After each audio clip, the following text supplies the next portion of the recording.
Sudarlun, hujan deras mengguyur Aceh Besar menyebabkan luapan air sungai Krung Kala dan Krung Puding, Kecamatan Lung, dengan debit air 30 cm hingga 60 cm.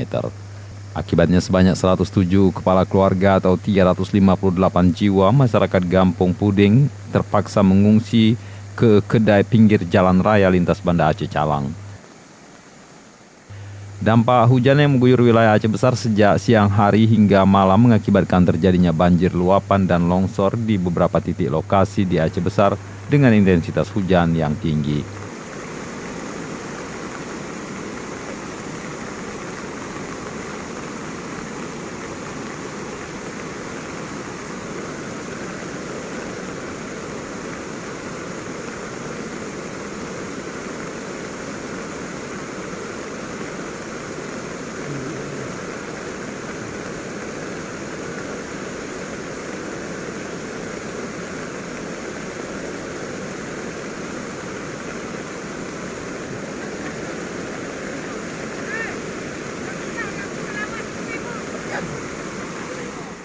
Banjir juga merendam Gampung Lambaro Nejit, Kecamatan Pekanbada dengan ketinggian air 20 hingga 40 cm sehingga 10 kakak atau 54 jiwa mengungsi ke balai desa di kampung tersebut.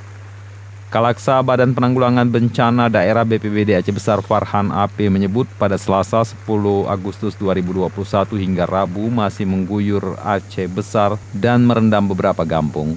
BPBD Aceh Besar menghimbau kepada seluruh masyarakat untuk siaga dan waspada dalam menyikapi perkembangan cuaca yang saat ini berpotensi terjadinya banjir dan longsor.